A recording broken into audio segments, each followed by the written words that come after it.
Hey, let me give you a tour around the new playtest log. Let's take a look.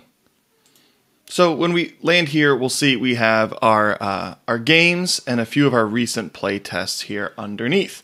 And our games will continue to scroll over and to the right. We'll also see we have this menu here.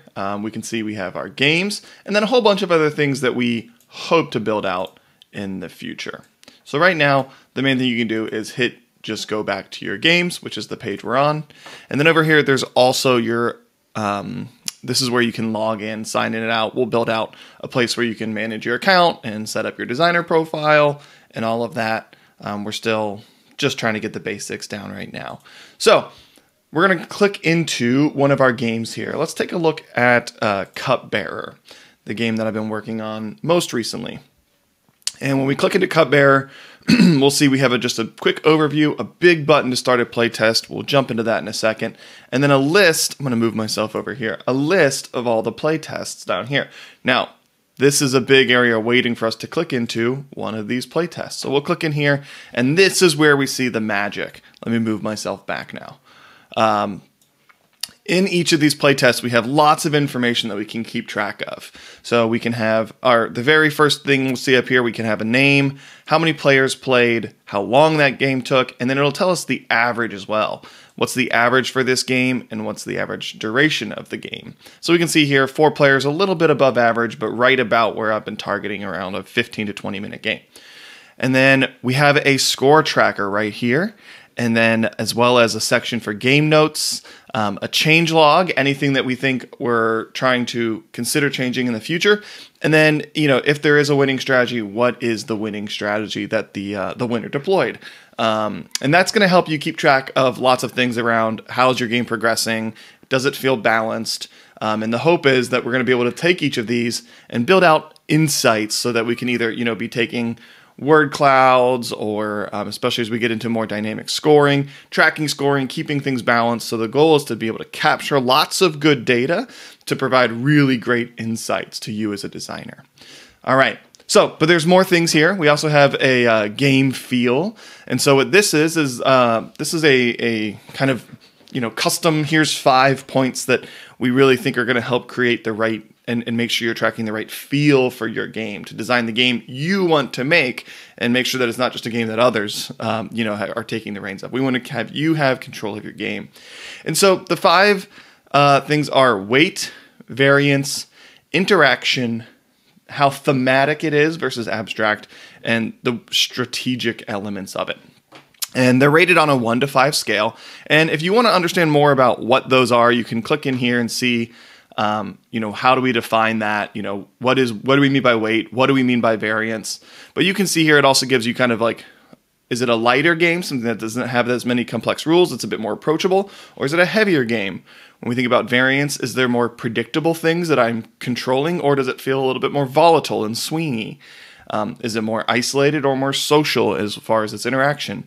Is it more abstract or thematic? Is it more tactical? I'm just trying to make a decision and control an isolated element, or more strategic where it requires more planning? So that's the game feel. And you can track this for each playtest if you want, as well as set sort of targets for your game.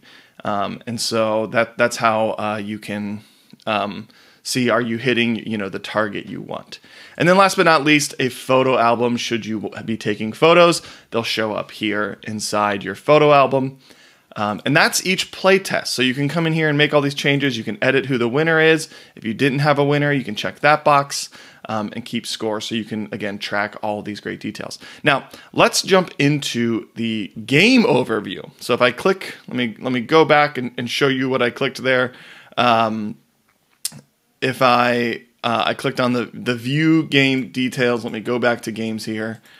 I clicked right here, view game details, and it brought me back to this area. And now there's a few things here we're going to be building out. There's not a lot here yet, but what you can see here is, again, what's your player count, what's the target duration, and then what are your averages on each of those things. And then the very first thing you'll see here is a version history. And this is a way that we're going to keep track of different elements and different versions of your game. As your game progresses, you might reach a point where it's really reached a new version, whether that's version 1.0 1.1, or version 2.0.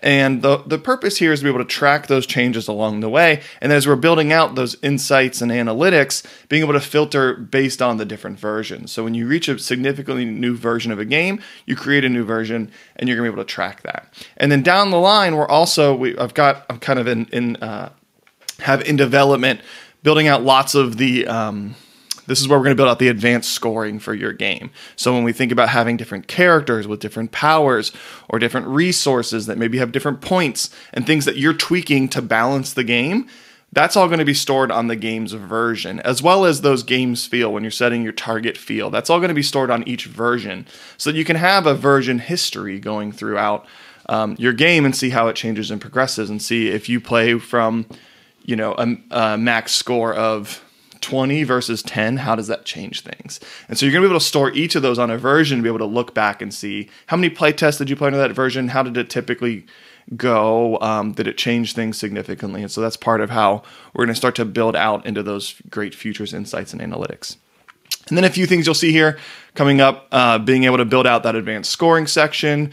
Right now you can add photos to the playtest, but we'll eventually pull them all into one macro album here. And then we'll have different settings where you can manage, you know, your designers, your collaborators, as well as your plan settings and all of that.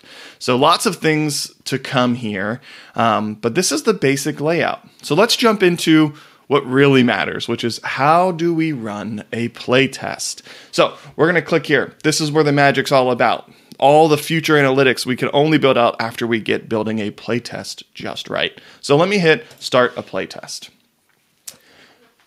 Now this screen here is really meant to be for mobile. It's really designed to be for mobile. You can see here it's a nice big screen, but this is built to be a really nice simple experience for mobile, with the goal that eventually you'll see here we'll be able to create a room that you can create these custom score dashboards or score trackers and have each player kind of keeping track in there. And even at the end, perhaps that's where we're going to send the chance for feedback. So it's something that can be really nice and easy without being a distraction for players. But regardless, even if it's just you taking notes, you can do it on a desktop, you can do it on a tablet, you can do it on your phone. Right now we're viewing this on a desktop just because that's what I have in front of me. So the very first thing you're going to see here is we're going to set how many players. Again, when you inside each version, you can set a min and a max. So right now it knows my min and max player count. And so I'm going to set this to, let's just say, 4 players. There's also the chance here to do an advanced setup where it's going to show you the name. You can pick a date as well as that game version. So it's going to default to kind of a standard naming structure, so you don't have to think about it. But if you want to change the name, you can. It's going to default to today's date, and it's going to default to the current version. So inside the version control, you always set which is the default version, sort of your latest version, and that's the one that it's going to default to. So if I go ahead and hit add 4 players, we're going to add those 4 players, and we will see here this pop up. And we have over here a timer that once I hit go, will start the timer. And then we also have a section here to add any notes or add to the changelog during the playtest if we want. On mobile, those are not visible. We just have extra space here on desktop, so we leave those available to you here. Over here, you're going to see this is actually a sort of a beta version of the custom scoreboard because I've been building this for Cupbearer. I've been playing around with having a custom scoreboard. So here, each player will be able to be selected here, and then it's just got a simple slider because the scoring on Cupbearer is very simple. But if you had maybe different sliders, there's another one I'm working on with where it's tracking what's called suspicion, but it's kind of like a health tracker or some sort of like status point tracker, and then has different resources or things you can score, and so it keeps track of each of those in a table. So that's the hope, to build out a more advanced scoring. Right now, most games are just going to see the very simple scoring that we saw on the previous page, the player's name and their score. But you can track that live throughout the game as well. And it's actually, if you track it live throughout the game, it's actually keeping a record of each time the score is changed. Again, hoping to be able to build out those kind of like, here's how your score progresses throughout a game. So let's go ahead and I can change the player's name. Maybe I'll go ahead and put this is Eric. And then if your game, again, not available in every out of the box, but we can, if you have this and want to add it, we can we can make sure we get this kind of custom selected for you. You can also add characters, as I was mentioning to your game. So my game has characters. He's going to be Han Yi. And if, especially in games where maybe characters have different powers, this becomes a really key thing to be able to track and see, was the winner always some character? Did this power lead to giving an advantage over another? So that's why we want to capture as much information as possible while still making it nice and easy. All right, let's go ahead and hit start. And you'll see here that timer is now starting. It's counting up, counting up. I can pause it anytime I want. I can start it again. And actually, if this was opened on everyone's device, that timer is the same on everyone's device. I can also reset it if I would want to reset it. And I can also enter in a custom time. If I either forgot to start it and we were already 3 minutes into the game, I can just start it at 3 minutes. Or if I didn't keep track of it but still need to enter my time, I can just enter the time. All right, whenever we are done, we're going to go ahead and I'm going to add in, let's just add in a note here and say, Eric started with the cup. Okay, great. Now I'm going to go ahead and hit finish playtest here. And it's going to take me back to our previous playtest view and pop this up. Now you'll see here a couple things. Let me actually select off of this real quick. You'll see this little triangle. What that means is there are things about this playtest that have not been officially finished logging. So this is meant to be something that will help you understand, hey, did you really capture all your notes? And if I go back to games, you'll actually see here there's now this 1, which means, hey, you have one playtest, and it's right here as well on the recent playtests, that has some unresolved things. Let's go dig into that. So we click back into it, and it'll be highlighted. The things that need to be done will be highlighted in yellow. So I didn't add anything to the change log, and maybe I don't have anything. Maybe this game, currently on Cupbearer, I'm 50 plus playtests in. They're not all entered into playtest log yet.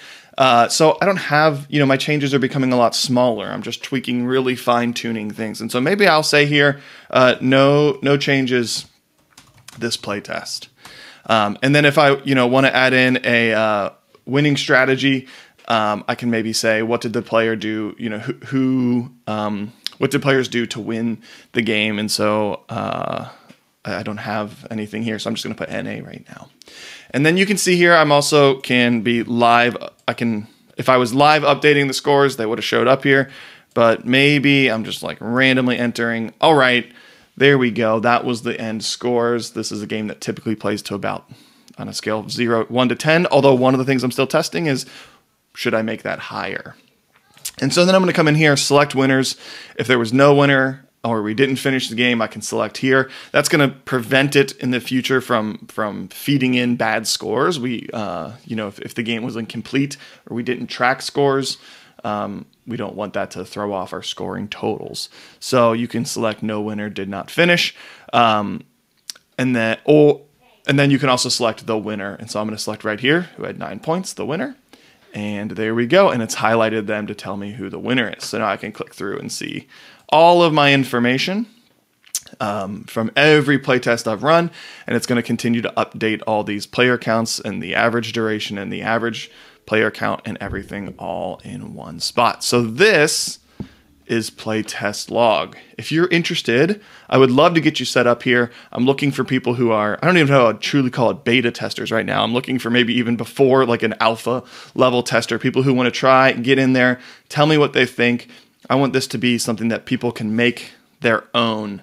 And so if you're a game designer and you're interested in having software like this, and you're interested in what you've seen, and especially if you have feedback on what else you'd like to see or things that feel like they're not necessary or things that aren't working the way you would want or expect, I would love to hear about it. I'd love to get you in here trying stuff because I want to make the best board game design software, this kind of software that I wish I've had over the last few years as I've been designing games, and I'd love to make it with you. So if you're interested, let me know. We'll get you set up.